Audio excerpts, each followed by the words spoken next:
So, what it's like to be a 25-year-old who went through COVID, kind of thought he was going to do some business stuff, and then has found himself in manufacturing in a real a CNC machinist job at a real company that's producing stuff every day. First of all, where are you born? Where did you grow up? Kind of what was your setting?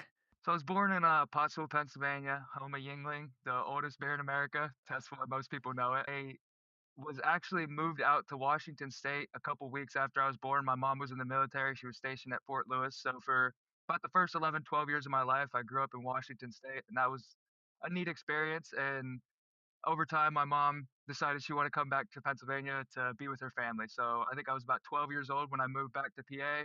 And I was a city boy, so I was, skinny jeans, skateboarding, and I moved to the middle of the country. And that was a big difference. It was neat to learn both aspects, see the city and the country. So I'm definitely happy I got to experience both of those. But after high school, I ended up going to college for business. Went to Bloomsburg University for about a year and a half, and then I think it was fall of or the spring of 2019, right when COVID hit. I decided I was going to take a gap year, kind of because of grades, kind of because of I wasn't doing much learning at school. I was doing a bit more partying, but I'm still in my gap year. Don't worry about it. Yeah. yeah, so I took the gap year and I always worked. I worked while I was in college. I worked while I was in high school, so I knew I would be able to find something to keep me busy. And I bounced around a couple places. I worked at a hot tub factory. That was really interesting. I got to refurbish hot tubs that had problems. They would get sent back, and I would diagnose what was wrong. And I was driving about an hour to work there, so I was a little bit not digging the commute. So I found MI Windows and Doors, which was the local factory that everybody worked at from my high school. And some of that was like, oh, I'm gonna be the guy that goes to MI. You know what I mean? And I put in an application. I ended up in the shipping and receiving department, and I got a little bit more opportunity there. I had a bit of a lead position. They would have me in charge of receiving whatever trucks were coming that day, and then also kind of coordinating some of the bigger ideas as far as what was happening, just making sure everything was in place. But they also gave me first aid training. I got to do a Kaizen. That was really, really fun and insightful as far as we brought all the departments together to hypothesize this big purchase that they were making for an automated line. And they just gave us the freedom to say, hey, we're going to maybe redesign this entire second building. What do you guys think we should, design it around? And Is that that was something cool. they did normally? Like, is that part of their like whole company culture? As far as usually it would have been the boss, but I think he had a lot on his plate, so I was the guy that they picked. But it's usually like the elected sort of leaders in the department, and I just ended up getting lucky, and they were like, "Yeah, sure, send Cameron. He's crazy." What was your experience of like set that Kaizen sort of summit planning commission up a little bit? Like they're opening like another building to for construction, like, and so they were just like, how is this going to affect the whole line entirely? Like, what was that experience like? They had an automated process already, but they were ramping up production because they were partnered with Window World, and like they were getting so many orders that they couldn't keep up with it. And they were like, okay, we're buying double the equipment we have now, and we're just going to fit it in here. And we want to make sure the flow is going to be, if we could change anything to get that flow a little bit better, that's what their objective was. So I think there was like three or four, like $500,000 machines or something big that was coming in a couple quarters. And it was really neat to be able to see like different people in the hierarchy of the facility all blend together because I was, probably the least executive person there, but you'd have guys who were, managers, all sorts of people that were sort of participating. They definitely brought more people from the department that was going to be affected. So that was more the people I was on equal playing field with. But then they had like, the process, the continuous improvement coordinator, like the head manager of both facilities. So they already had the second warehouse like already created and it was up and running. They were just getting ready to gear it up and double production kind of thing. The efficiency they wanted, or when those machines came in, were there some surprises? I actually left before that happened. I Okay. I was living with my grandparents at the time, and I ended up, like, not having that house situation, so I needed to find somewhere that I could live on my own, and I had a girlfriend in Williamsport, Pennsylvania at the time, so I was like, "Yeah, I'm just gonna get an apartment up there, and then, we can have our own place together, it'll be awesome." So, I sorta just went for it. I found somebody that said that they were gonna let me live. I paid my security deposit, got myself an apartment, and then I was like, "Where can I go to find some work?" So, I went to the temp agency. I ended up at, I'm not even gonna call them out, just manufacturing facility that everybody at the temp agency goes to, and it was pretty wild. I was like, "This is not the place for me." Were you making stuff? Were you doing like shipping and receiving? Like what kind of company, like, style wise of a I company is it? ended up in the, shipping and receiving department, and it was a lot of, like, we were prepping for the guys who loaded the trucks, but there was probably like 4 times as many workers that I think was needed. So there was a lot of standing around, and with extra time, guys just, filled it with doing some silly activities. And I was like, this isn't challenging me. This isn't gonna give me any room to grow. Like I could have sat there and just collected my paycheck, but I didn't want that. So I went back to the temp agency and I was like, hey, do you guys have anything like first shift? Is there any opportunity for me like to possibly find something that will push me kind of thing. And they told me about the place that I really really found my stick at was PMF manufacturing, and that's where I ended up in sort of the machining role that I got to. But at first, they have like a laser cutter and a press department, and then like a flow forming department. So I started at the laser cutter, which was just cutting big circles out of sheet metal, real thick sheet metal, but you pick the circles up and stack them up for the guys, and that was pretty simple. And then I ended up going to the press department, which was like hot, oily, and it was loud, and definitely a unique. If you stick it out there, I commend you because it is not easy, and it is not like for the faint of heart by any means. But I did that for a while, but I did it all with a lot of passion and integrity. So I don't know if they sort of saw how much I cared and how hard I worked, but eventually they kept moving me around to different machines, and I ended up. They always talked about the machine shop like there was this, like there was a light shining from that end of the hallway. Like I could see the glow from the machine shop, and I was like, wow, that's where I want to go. You know what I mean? And I don't know where or how, but I eventually they needed a guy to help. Somebody wasn't there that day, so they needed somebody to come over and just run a manual drill that cut a notch out of a piece of metal. It was just the tiniest little notch, and you'd put a pin in it and make sure that you didn't wear your drill out. And that was how I started. I remember, and they told And me, this was hey, just I should have asked earlier, but this is just like a kind of a job shop, general purpose machine shop. They had a bunch of clients building different parts. I would say like a medium-sized job shop because they have some like Department of Defense. Like they do some pretty high-end stuff, but they aren't like very big. They're definitely like medium-sized job shop. But what's a machine shop like for somebody who had no experience with it before? Like, what was your first impression? I really commend this facility that I went to because they set me down and like they from the get told you like, hey, this is gonna be like they set requirements. Like, I mean, I remember one that I thought was silly was like, "You're supposed to be clean when you come here." Like, they want you to show up and be, like, ready to work, ready to be honest. Like, they were setting values, and they did a lot of the stuff that I felt like got brushed over at other companies. Like, you had to sit, and it was almost like an orientation. You were watching videos and learning about what they were expecting of you before you actually got to the shop floor. So I think my first week I spent just kind of getting a little bit of my toes in the water, didn't really know what was going to happen, but to have them immediately say like, "Hey, we're already going to hold you to this standard and you're not," you know what I mean? They separated you from that aspect, which like to me meant a lot from the beginning. It was like, okay, so when I get out there, everybody's going to have this sort of idea of we're doing something that's dangerous, that's, what I mean, meaningful, all this kind of like values that wasn't presented when I started the job, but when I was at other places, they just sort of threw me on the floor, and the guy was like, "Yeah, this is what we do," you know? But to have that initial layer of, "Hey, no, we're gonna pay you for a week of doing nothing but sitting in front of a computer, watching videos, learning the values that matter to us." I think this is one of the things a lot of people find intimidating if they've never Mhm. like been in any of these places before, being like, are these people all going to be dicks to me? Are they going to bust my balls forever? Like, what was your personal experience like? There's definitely a healthy mix as far as when you get there.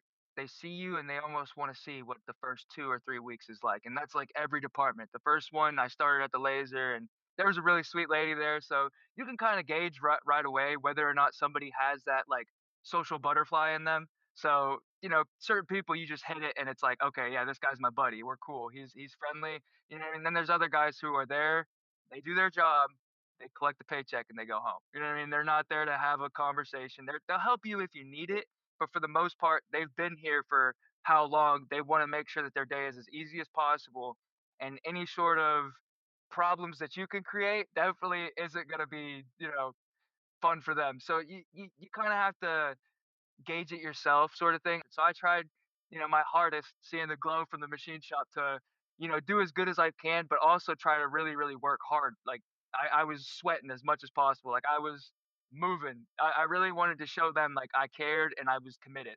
So the one manager of the department, I think he definitely saw that I was like really, really trying my hardest, and he was like, "Hey, I like this guy." They didn't always take a chance on somebody, but he was like, "I'm gonna make them." You know what I mean? I'll get you in here, kind of thing. And I went through a couple manual machines at first, like simple stuff, like putting that notch in, drilling a hole, uh, using a bandsaw. Nothing crazy yet, but each one of those steps, I think they were like testing me. I kind of proved myself, and I remember eventually they came up to me and they were like, "Hey Cam, we're gonna put you on a CNC." And I was like, finally, you know what I mean? I seen them machines the whole time. I'm hearing them, and those guys look like they had it made. You know what I mean? Not that I wanted to be on my phone or what I mean, not doing anything, but they were, they were kind of more chill than I was. They had the machine running, and they had all this measurement equipment that looked like scientific. They had a process called gauge maker, and that was like 42 different measurements on a single part. You'd run the face like this one, and then you'd cut different on this end. So there was all kinds of measurements being made, and it was a really good place to sort of teach somebody the fundamentals. And I could just Was push the this button. mostly a was this mostly a steel shop, or are you guys doing other metals? Mainly steel. They have some specialized brass uh, processes that are actually really neat. They would heat up a piece of brass and do that sort of wheel thing, and actually form the metal while it's in the machine. That was really cool. I never got to do that, but I watched it happen and I was really, really interested. But they mainly did like 304 stainless, and some of it, like the one of the coolest things I ever got to participate in, they make a like anti-heat seeking missile or something. And it was like, I mean, I didn't do the machining, but I got to cut the stock, and it was like some, what I mean, they wouldn't even tell me how it was made or what it was made of, but it was some crazy metal that they had. And I was like, all right, camera, cut it to 2.5 inches. The master machinists were doing the stuff that was like really complex. Like I think they made like bells or something that it was like in the shape of a bell, but somehow they were like consumable. Somehow they got used, but they were made for making chips. Like they would have to order a Mm. lot of them because this bell that we made got messed up in the process of creating those chips. So, and that was something that was like, you had to know what you were doing, and it was very like you could only make so many a day, and they would kind there was like rumors around the shop of how much this part was worth.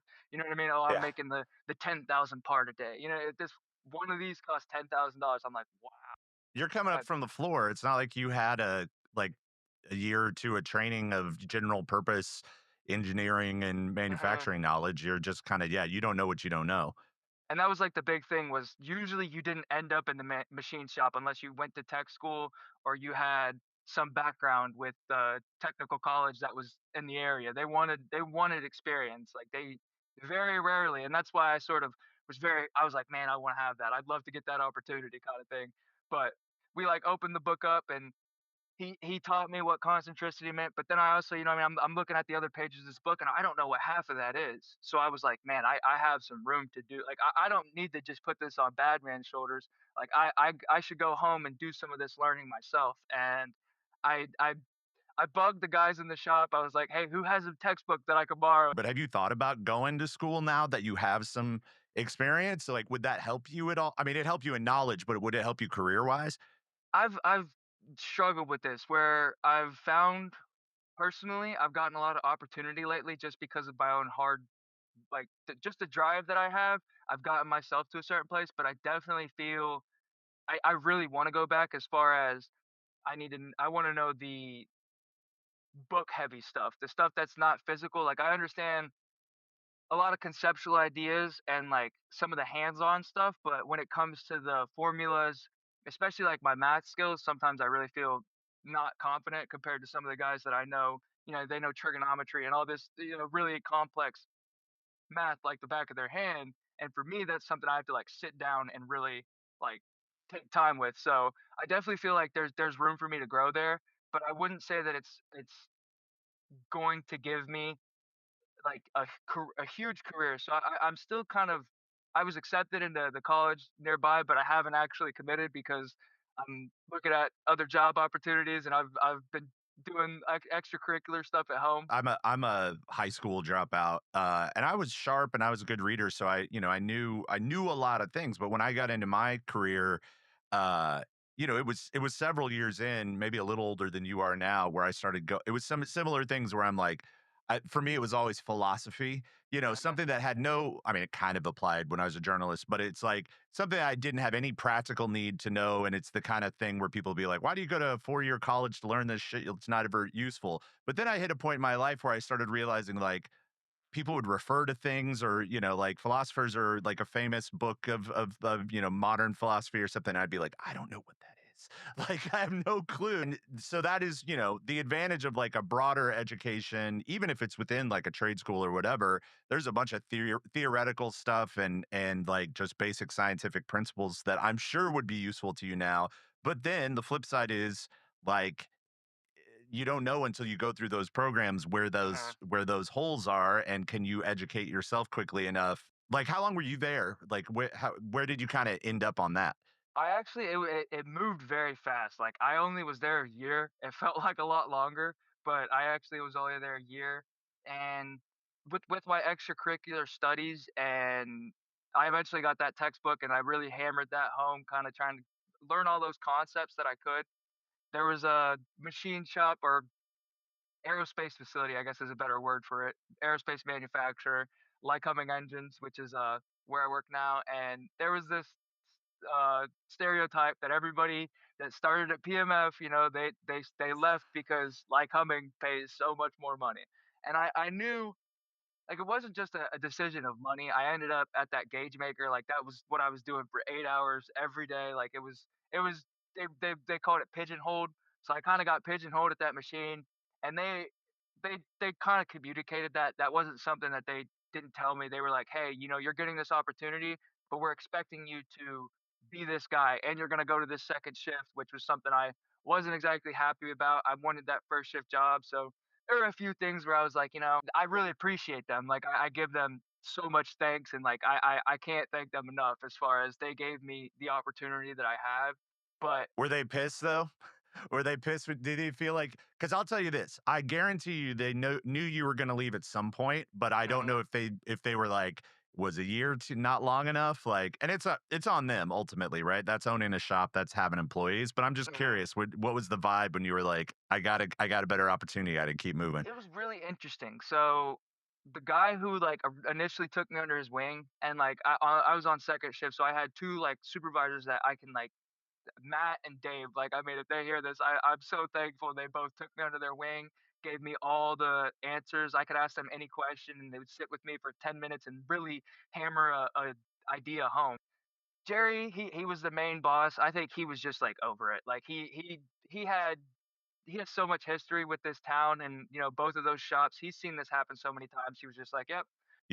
I'm 47, so I'm not. It's not like I grew up in the age of pensions and people working. A lot of people were already moving around different jobs when I was in there in my early career, but it's a really tough one on every side. It's hard to run a business and know that people. It's hard to run a business when you know that you can't make enough money to continually level people up internally in a business, and especially in a lot of manufacturing and blue collar stuff. There's just a ceiling on how long you can do that kind of stuff. But then what you're also dealing with is that reality of in an era where people can be fired at will and laid off and massive things too, you're always sort of optimizing for yourself. And you shouldn't feel bad about that, but in aggregate, it's kind of sucks because Uh, I can tell you in my career, I got the most forward motion by jumping around, but that included a couple of dead ends where it was like, oh no, like I went to this thing that looked better, but the job I had before actually was way better. Like I should have stuck around for a few more years before I did it. So I don't have the answer, but like, I think it's a real thing. And it comes up on Tool or Die sometimes in the context of like, if we want people to take these jobs that have a lot of training involved and it takes years to get good and competent and to build up the skills. It's real hard to encourage people to get into a manufacturing job where the culture often is like, I'm not saying it was at PMF, but it's like where you might get furloughed or laid off for months or years at a time. And it's like, uh, yeah, but that's happened at lots of other jobs. So anyway, just wanted to say that I get the thought. So what was the job you got hired into, like a machinist job at Lycoming? yeah, so I started in the barrel cell department, they called it. They have the heads that they create, like their cylinder kits. So there's a barrel, there's a head, and then all the little pieces and the piston that goes inside of it. That's something that they produce in house, and they're very Just make air airplane engines? Is that like the only type of engine they yeah, make, or do that's they? Yeah. just straight airplane engines, yeah. And they have a 4-cylinder, 6-cylinder, and I think they have a 8-cylinder, but that's, like, very rare that they see those come through. I think the main are, like, the 4 and the 6. So, they have they outsource castings and stuff, but it's a lot of they try to manufacture as much as possible there because that's I mean, they definitely are heavy on, if we can get it done here, that's better. And And they've had how go big's ahead. that company? I mean, you don't need to know down to the person, but in like, is that like hundreds of people in your factory? Like thousands? Like I'd say I don't more know the airline industry at mid all. 300s. I haven't counted Okay. in a while, but like a couple over like 340, I would say. From one place that was a job shop that had a few different clients to working like in house. What was that for a company that makes its own stuff, manufactures its own stuff? What was that culture shift like? It was interesting. I mean, as far as that was part of the stigma when I talked to the guys at PMF was, and that's something I feel like they had that, I don't know, that blanket of comfort that, this is a mom and pop shop. We know the owner, we know his family, we know everybody very, very well. So there is like I could work 8 hours over or something and I could get an extra day off. Like that kind of thing was not happening anymore. You got your vacation. Everything was defined, which there's definitely positives, and just gonna start, when I talk about them, that everything I say is a statement of opinion and not representative of Yeah. the No, of course. UAW or the company. But so to start, they gave me like a contract. That is Yeah. our collective bargaining agreement, and there is all kinds of information in here. I can go over we This have was your rec- first union job then. You'd never done yeah, anything union before. What never union heard is it? UAW 787, So it's a UA.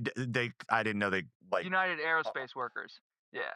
oh. I was Or thinking wait, it was no, like a it's subgroup of United Auto Worker. United Aerospace. Okay, United Automobile, Aerospace, and Agricultural Implement Workers of America. It's what the actual. Yeah, I mean So UAW's huge. It's one of the yeah, yeah. biggest. Did it feel like a cultural change too to go from a non-union shop to a union shop? Like what? Like There's again, I'm not trying to definitely get you in trouble or anything, but like yeah. what were the vibes? So as far as like for the most part, like I would say there's like 80% positives. Like I would almost describe it like if you look at the globe and you look at the politics that we have here in America, I'd say 90% of people are going to be like, yeah, I'd pick democracy first. You might have some weird guys on the outside that are like, "No, I like the oligarchs," or "I like," you know what I mean? Whatever it is, but everybody picks democracy, right? And then you have all the laws, and we have a giant government, and everybody has an opinion about the government, but kind of like you said, like who sits down and reads the tax code? You know what I mean? Everybody has opinion about taxes, but who actually understands them?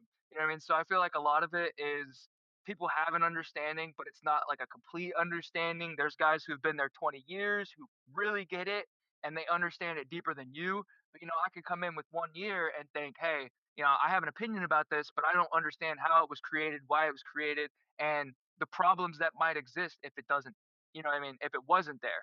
So definitely, it's my opinion. So there's a lot of things where, I can get into there's so many more positives I think than negatives as being a union member. 99% of that is in your benefit. So if you're somebody in my shoes, I don't want to complain because, there's things that I look at and I'm like, hey, this could probably be better. I think we could probably extend the olive branch a little bit, but then you hear about the guys who, had a pension or have been on strike or all the history where it's like when I, as a 25-year-old who's been in the union for 2 years, come out and say, "Hey guys, we need to treat the company better." They're like, "Shut up. No." You know what I mean? Like that is not we don't do that. That's not the case. Unions exist in tension. Labor exists in tension with ownership or management. And it always will be that way. And it always should be that way if you want uh, progress to happen. Because if you let labor have all the control, or capital have all the control, it wouldn't work out well either. But what's hard, and I think you're approaching it from the right mindset, but it reminds me literally of like the same thing of like when you're joining a new company, it's like shut up for a couple weeks and like, get just take the temperature of a place in an organization like a union, and then even a specific union in a specific industry in a specific shop. It's like it takes a while to kind of understand, and honestly a large amount of curiosity to go, even if this thing seems antiquated or overcomplicated or just bullshitty, like, can I at least try to figure out why it, like, how did it start? Because it Mhm. doesn't mean that things shouldn't be challenged or things shouldn't evolve. That's the point of those tensions. There's just a lot more kind of ritual and procedure in place to go, this is the time we're all going to talk. And like, here's the moment that we do every month or every quarter or whatever, where it's time to get everybody to do it. It's much more of a, uh, not ultra modern, but unions for a second. Tell me about this last couple of years. Like, what have you learned? What has the ramp up been? What machines are you touching? What are you building? So I started in that barrel line where we get like a rough measurement, of the raw casting, and we have to make that into a precision part. So that's been a bit of lathes in there. We were doing mainly lathes. I think we have a hone and then a grinder was the three machines that we used to make that part precise. And it was definitely nice to see, you don't sit the same machine every week, but you got to learn like 8 different operations that all have their own nuance. You know what I mean? This one does this thing, this one you got to watch out for that. So it was a bit better than just being stuck on that one machine like before. But the interesting part is, I was required to serve my time in that department. And well, actually, no, let me phrase that better. Because with the union, they have what they call the board, the job board, and they put up jobs every week that based on your pay rate, you can bid on, and it goes by seniority. What's the good and bad of that? Because it's got to have up and down side. The good is, as far as somebody like me, I like to learn more. I want to get some new opportunities, but when you do put a bid in to the higher, more desirable positions, more technical, and the positions that the company's like, hey, we don't want changeover. Like, this is not, you're just bouncing all around. You can bid whenever you want, kind of thing. And that's based on like labor grade. So the higher labor grade positions, when you put a bid in, you get locked in. So they basically say, okay, you're going to be here for 18 months. You can't bid anywhere else, and this is your position. Or you're going to be here for 12 months. This is your position. Or 6 months, or however the hierarchy goes. The interesting part about that is they always allow you to bid on a higher pay grade. So if you want to increase your skill, they can't stop you, which I think is like probably my most positive thing about the union. A, you're not stuck where you are. So if you're uncomfortable, you have that idea in the back of your head. You might be able to, you're still working here, but you have that it makes you feel so much better to say, "Hey, I'm not stuck here forever. I have a opportunity to go elsewhere. I have plenty of choices that I can make so I can get out of this uncomfortable situation because we're human. Sometimes you like your coworkers, sometimes you don't. You know what I mean? So I have that opportunity to either grow or just adjust my work environment to something more comfortable. So that has probably been my most positive thing that I've had to deal with. Just so people that don't have union experience, like that bumping process had to be brokered by the union too. So it's not Oh like yeah. the job shop or the company says, hey, production's out of whack. We're over, we're heavy here, but we can catch up. We apportion labor over here. Like I'm sure that was all part of the contract, how it's already built in on how It's that process defined was into the done. contract, I believe, but Yeah, it's not something, you don't read the tax code, you don't know about it until it happens kind of thing. So they yeah, call you and say, "Hey, you owe us money." But we get into and it was very organized, like they gave us a heads up. The union there's representatives from the union that come and talk to you and say, "Hey, sorry to hear this. This is what's going to happen. You're going to show up this day. Be prepared for this, this, and this." And things don't always go exactly to plan. Everybody's always freaked out, and it's a stressful. You're comfortable where you're at, and they're telling you, "Hey, you have to find somewhere else." That's not fun for anybody. So there definitely was some unease there, but we showed up, and you go one by one. The most senior guy goes in first. He picks his position, and then there's somebody else who comes in the room who's more senior than you, and he's not happy because he just got kicked out of his job. So he comes in, and yeah. he's like, "I gotta go kick somebody else out of his," and then slowly over time, it gets to you, and then you're the guy that and it's not fun. You go up to this position, you go up to the department, and you're kind of like got your head down. You're not trying to look at anybody, especially not the guy that is younger than you and Yeah. is less senior. And then This bumping process could happen where nobody gets laid off because they just need to move people around, or it can move in a situation where it's like we need to move people around and we got too many people in here. And so in a union shop, the people with the lowest senior, it's kind of last in, first out. actually, just to give a little more context for us, they opened up positions like janitor positions, which is the lowest position, but you still kept your job. You still kept your seniority. And being in the janitor position, you can bid on anything that comes up on the board. So that then gives them the opportunity to say, "Hey, That's cool. we'll be able to create these jobs and they'll have the opportunity to go where we want them to," which is kind of like the Yeah. behind the scenes. How are we So you're thinking still about on the this? team, you're still accruing seniority, but you got to mop. You got to eat shit for a little while, but it's Yeah. like but they're still trying to take care of you. Yeah. If you're a person who's maybe really kick ass at their job and could be kick ass at the next job, but are kind of an asshole. I'm only talking of myself here. This is my corporate career experience. It's like, maybe you don't get into that next job because you haven't kissed ass of the bosses for, a couple of years. I've been in situations where I have made a mistake in companies I've started or run and I've screwed up and then have to fire people. And the reality is that sometimes, at least in the way business works in America, that you don't have another choice. It's like I gotta really lean down and try to weather this mistake and fix it, and maybe I can bring people back or whatever. And I'm not making excuses for anybody that doesn't take it seriously. I'd put it that way. But I'm really just saying this to underline like that is kind of the crux of a union in general, which is hey, you can be part of an organization that extends across multiple companies, sometimes multiple industries, and we're all, in theory, here working on things together. And then that also ends up getting into a big counterpoint of what a lot of people, and we don't need to discuss this or debate it because millions of people have for a couple hundred years. That is also one of the risks of having a union business is like if you got to a point where you're like the only way we can keep this business alive is if we fire two-thirds of our staff and we got to like really slim down. And there's situations where a union will be like, well, you can't because that's not part of the contract. And then like that's where you end up running into, I think a valid but also short-sighted view of unions, which is like, well, they don't let me have the flexibility of my business. I don't have a lot of sympathy for that argument from my side because I'm like, uh, if you're running a business where you're planning on firing people all the time, like maybe you're a dick. So like maybe I don't really care too much about it. But I'm happy that you've been able to come on. I'm happy that you're still going.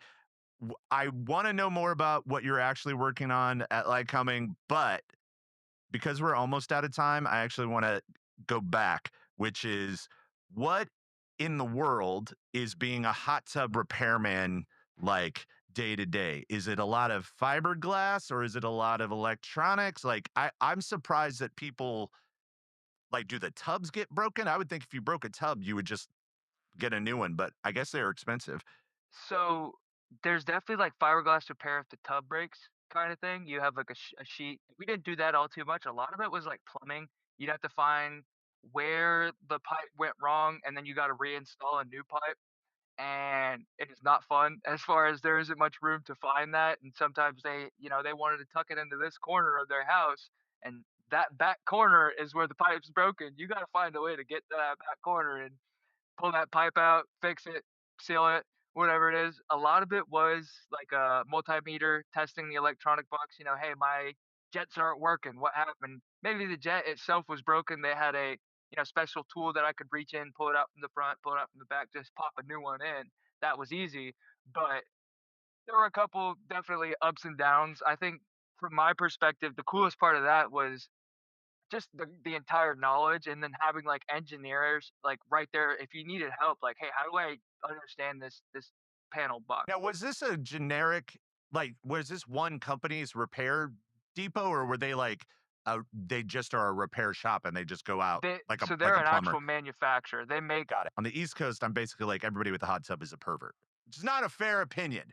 But I know you have a couple of like, went over to somebody's hot tub house to fix the hot tub and it was like weird or gross or you were just in a weird situation. you'd show up to these houses and it was like, "Man, look at this neighborhood, like, this is nice," and there were guys, like, it was nice because like, they were friendly, but, like, I remember the one guy, like, gave us, like, a bottle of wine, and I was like, "That's kinda I don't know," you know what I mean? "Why are you giving your hot tub repair guy the wine?" But there wasn't too much that I saw that I mean, As we were long as probably now that you're off the clock and you have a bottle of wine, why don't you slip into the tub? Yeah.